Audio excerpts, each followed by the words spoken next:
Confess. Have you ever stood in front of the toothpaste aisle in a supermarket, staring blankly at dozens of different brands, whitening, gum protection, charcoal activated, mint flavor, and suddenly felt paralyzed? You want to choose the absolute best one for the best price, but after 5 minutes of hesitation, you grab a random Vox just because the packaging is a nice shade of blue or simply because it's the brand your mother used to buy.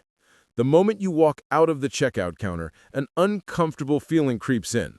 Did I get ripped off? Is the other one better? Welcome to the agony of modern humans. But here is the terrifying thing. For centuries, economists have lied to you. They built an entire financial empire based on the hypothesis that you never choose randomly. They believe you are a supreme calculating machine, always, and I emphasize always, making the optimal decision to maximize benefit for yourself. If you fail to do that, they say you are bugged, that you are irrational, that you are stupid. Your indignation is justified, righteous anger. How can we live up to the standards of mathematical gods when our brains are merely soft, weary lumps of meat riddled with emotions? But in 1978, a man walked up to the podium to receive the Nobel Prize in Economics, specifically the Sveriges Prize in Economic Sciences in memory of Alfred Nobel, and boldly declared to the world, "We are not gods." His name was Herbert A. Simon, and he didn't win the prize for finding a way to make us richer, but for proving why we always feel like we are wrong. Have you ever wondered why the more choices we have, the more unhappy we feel? The answer lies right within your biology. To understand why Herbert Simon was like a rebel crashing the academic elite's cocktail party, we need to travel back to the landscape before the 70s. This was the golden age of mathematical models. Economists of that time worshipped a fictional deity named Homo economicus, economic man. This fictional character was the gold standard for all public policy, all business strategy, and all market theory. Imagine who Homo economicus is. He knows every piece of information in the market. He processes data faster than a NASA supercomputer. He never gets tired, is never swayed by emotion, never feels regret. When buying a car, he calculates the depreciation of every single screw for the next 10 years and compares it with 500 different models in the blink of an eye. Sound familiar? Of course not, because that person does not exist. But the danger lies here. Governments and corporations design society based on that non-existent person. They set up stock markets, insurance systems, and social rules with the belief that humans would respond perfectly. And when chaotic reality struck, when people panic-sold stocks or bought useless items just because of a catchy ad, traditional economists simply shrugged and blamed market imperfections. They refused to look in the mirror. The intellectual superiority of the academic world blinded them to the naked reality of humanity. Herbert Simon, a giant of intellect in the literal sense, he was a polymath, economics, psychology, computer science, and management, saw this absurdity. He didn't come from the ivory tower of pure economics. He came from the worlds of psychology and computer science, where one understands that hardware, the brain, has limits on capacity and processing speed. Simon posed a devastating question. If humans are truly that smart, why is the world such a mess? But Simon didn't stop at criticism. He was preparing to unleash a concept that would permanently change how we view ourselves, a concept that liberates us from the pressure to be perfect. This is where we get to the heart of the matter, where Herbert Simon flips the board. He introduced the theory of bounded rationality. Don't let the academic name scare you. Its idea is incredibly simple and deeply human. Humans may strive to be rational, but our capabilities are bounded. Bounded by what? 1. Information. We never know everything. 2. Time. We don't have a lifetime to make one decision. 3. Cognitive capacity. Our brains can only process a certain amount of information before overloading. Imagine your brain is like an old laptop. It still works fine, but if you open 50 Chrome tabs at once, it freezes, the fan spins violently, and eventually it crashes. Herbert Simon argued that because we are bounded machines, we cannot play the maximizing game like Homo economicus. Instead, we play a different game, one that is more realistic and more human. He called it satisficing, a portmanteau of satisfy and suffice. This is a moment of validation. Simon is telling you, hey, picking that random blue toothpaste isn't because you're lazy or stupid. It's a smart survival strategy. If you tried to maximize the toothpaste purchase, researching ingredients, comparing prices at 10 supermarkets, reading 100 reviews, you would burn out and have no energy left for more important things like making money or caring for your family. Your brain automatically triggers satisficing mode. Find an option that is good enough and stop immediately. It is not a compromise. It is cognitive cost optimization. This truth is liberating but also terrifying. Personalized fear. Because it admits that we always live in a state of imperfection. We have never and will never make the best decision. We only make the decision we can live with at that moment. But is good enough truly enough? Or is it just an excuse for mediocrity? Herbert Simon saw a much greater danger in how we operate society based on this mechanism. Imagine you're observing an ant crawling on a beach filled with rough pebbles. Its path is winding, complex, full of sharp turns and sudden reversals. If you traced that path onto paper and showed it to a mathematician, they might exclaim, "Wow, this ant must have a genius brain. It is calculating trajectories based on aerodynamics, sand friction, and the angle of the sun." Herbert Simon would laugh and say, "Not at all.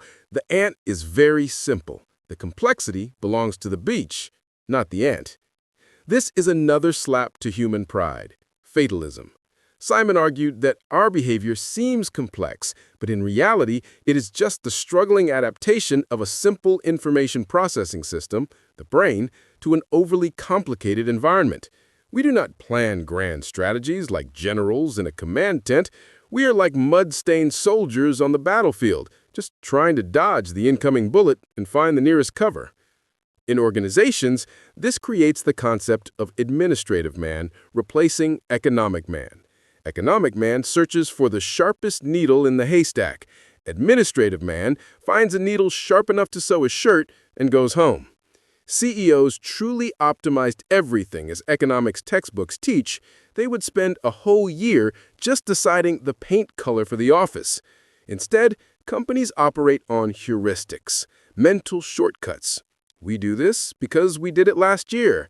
Hire this guy because he graduated from school X. Saves time on interviewing. This explains why giant corporations, full of talent, sometimes make incredibly stupid decisions. It is not that they are dumb, it is the cost of bounded rationality scaled up to a corporate level.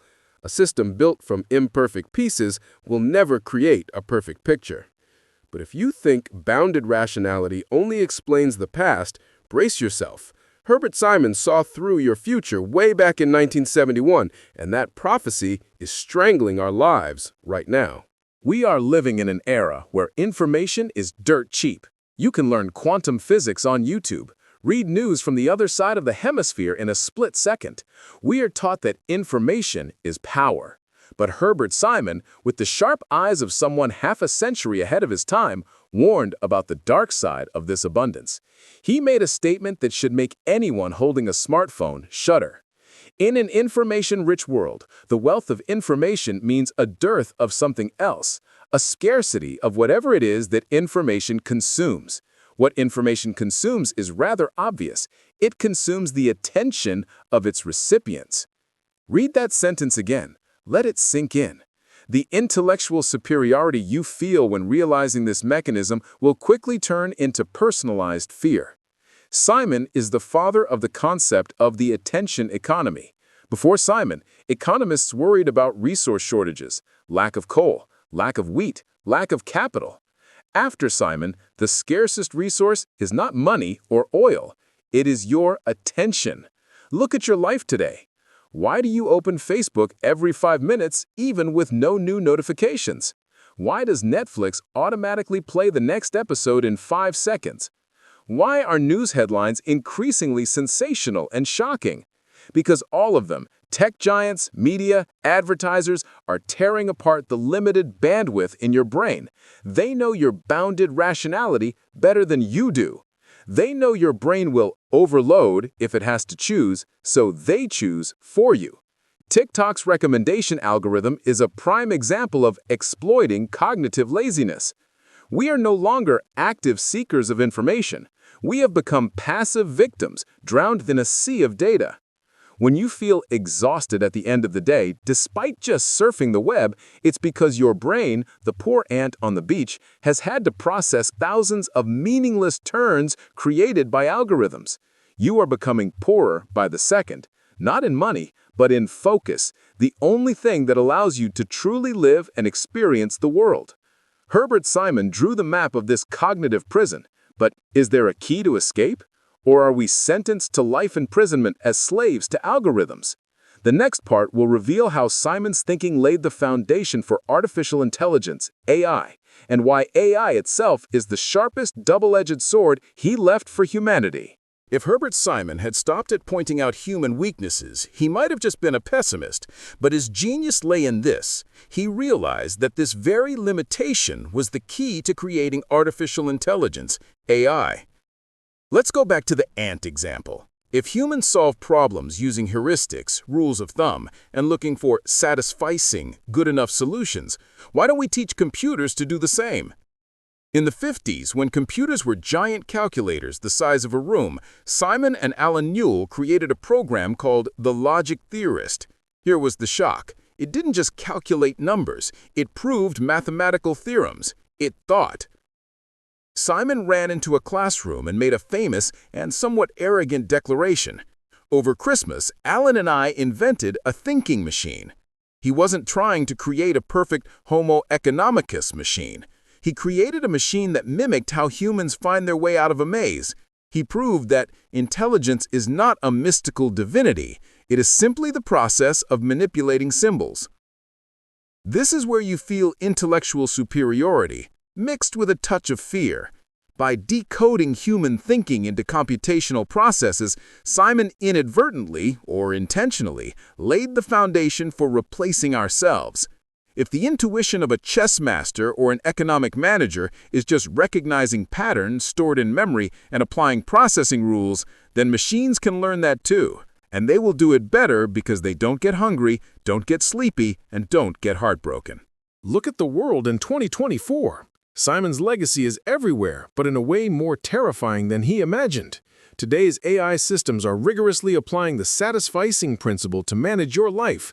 Hiring. Applicant tracking systems don't look for the perfect candidate. They look for keywords matching the job description to provide a good enough list for HR.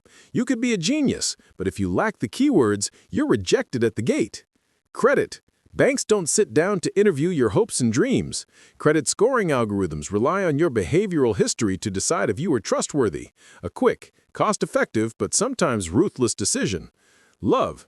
Tinder or dating apps don't find you the perfect partner. That's impossible. They use algorithms to present people who seem suitable within a 10-kilometer radius for you to swipe right on. We have handed over the power of bounded rationality to machines. We let machines do the satisficing for us. And this is the fatalism. We accept the rule of algorithms because we are too lazy or too busy to think for ourselves. Herbert Simon left this world in 2001, but the ghost of his thoughts still looms over the global economy. He taught us, don't try to be perfect. It is a foolish and expensive goal. But he also left a silent warning that we are only now truly grasping. When we admit we have bounds, we easily fall into the trap of those who want to exploit those bounds. Marketers, populist politicians, and social media algorithms all know you can't process too much information. So, they throw simple, emotional, and extreme messages at you. They know you will take the cognitive shortcut. They know you will believe what is easiest to understand, not what is most true. Your righteous anger needs to wake up right now. Don't let cognitive laziness, originally a survival mechanism, turn you into a puppet. So what should we do? Simon doesn't tell you to throw away your phone or hide in the forest. He was a pragmatist. Embrace satisficing. For small decisions, what to eat, what to wear, what to watch. Pick the first thing that meets your standards and don't look back. Save your brain energy. Guard your attention. Remember, attention is the most valuable asset you have. Don't distribute it for free to every notification that pops up on your screen. Turn off notifications. Reclaim control of your eyes and your mind. Know your bounds. When facing major decisions, buying a house, investing, marriage, slow down. Acknowledge that your intuition might be wrong, and the information you have is insufficient. Don't seek perfection, but expand your search boundaries a little more before sealing the deal. Herbert Simon ripped the mask of divinity off the face of humanity, revealing a fragile, forgetful, and vulnerable creature. But it is in that imperfection that we find the beauty of being human. We are not computers. We are artists of survival in an uncertain world. And next time, when you stand in front of the toothpaste aisle and grab a random blue box, smile. You aren't being lazy. You are just practicing a Nobel Prize in economics. Close your eyes. Can you hear that sound?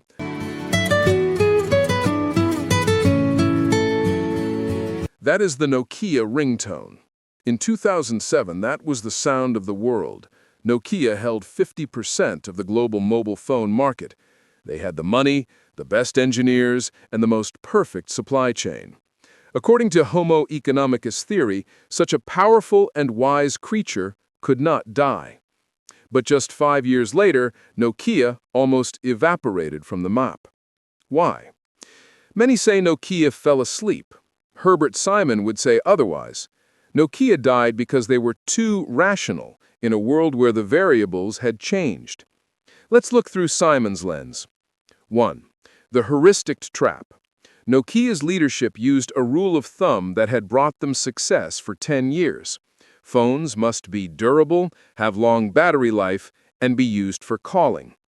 When the iPhone came out with a touchscreen, but weak battery and fragility, the brains of Nokia execs, bounded by past success, dismissed it. They saw it as a toy, not a serious phone. 2. Misguided satisficing. Nokia chose to satisfice, make do, with the aging Symbian operating system. Instead of creating a new ecosystem, which was expensive and risky, counter to optimizing short-term profits, they accepted patching up the old one. They chose the safe solution for the present, but it was a death sentence for the future. 3. Administrative man and fear. Inside Nokia, information was distorted as it moved from the bottom up. Middle managers knew Symbian was inferior to iOS, but they were afraid to report bad news to superiors. Bounded rationality here manifested as employees choosing to protect their seats, local interest, rather than protecting the company, global interest. This is a brutal lesson in intellectual superiority. Nokia didn't die from a lack of technology. They had touchscreens long before. They died because their mental model no longer matched reality. They tried to solve a calculus problem using multiplication tables. The fall of Nokia awakens a personalized fear in all of us. Will the experiences that make me successful today become the grave that buries me tomorrow? Don't let fear paralyze you. Herbert Simon pointed out the limits, but he also suggested ways to live with them. Here is the 5-step satisficing protocol for you to make wiser decisions without burning out. Step 1. Set the aspiration level. Before searching, buying a house, choosing a job, choosing a partner, write down 3 must-have criteria. Example for buying a house. 1. Less than 30 minutes from work. 2. Has 2 bedrooms. 3. Price is under $3 billion. Rule: anything that meets these 3 is a pass. Do not look for the best house on the market. It does not exist. Step 2. Time box the search. Your brain will invent reasons to procrastinate. Set a hard deadline. I will view 10 houses in 1 month. After 1 month, I will choose the best one among those viewed or stop buying. This prevents analysis paralysis. Step 3. Check the blind spots. To avoid a mistake like Nokia, ask a reverse question. What information am I intentionally ignoring because it makes me uncomfortable? If you like a car because it's beautiful, deliberately look for negative reviews about its engine. Force your brain to look where it doesn't want to. Step 4. The sleep on it heuristic. Simon knew the brain processes information subconsciously. After loading data, stop thinking and go to sleep. Don't make big decisions after 9 p.m. That is when your bounded rationality is at its weakest. Cognitive exhaustion. Leave it for the next morning. Step 5. Commit and don't look back. Once you've chosen an option that meets the aspiration level, step 1. Lock it in and delete other options from your head. Regret is a system error. It compares current reality with an optimal fantasy reality that never happened. Don't waste your brain's CPU on that. Herbert Simon didn't hand you the key to a treasure chest. He handed you a map of your own brain with all its dark zones, dead ends, and border limits. Realizing you are imperfect is not a failure. It is a liberation. When you stop trying to be a calculating God, you truly begin to live as a human. You will be more forgiving of your mistakes, and more importantly, you will be more vigilant against those trying to manipulate your limits. The world is too complex to fully understand, but with a little humility of bounded rationality, you can absolutely find a path that is good enough to lead to happiness. And that, my friend, is the true meaning of economics.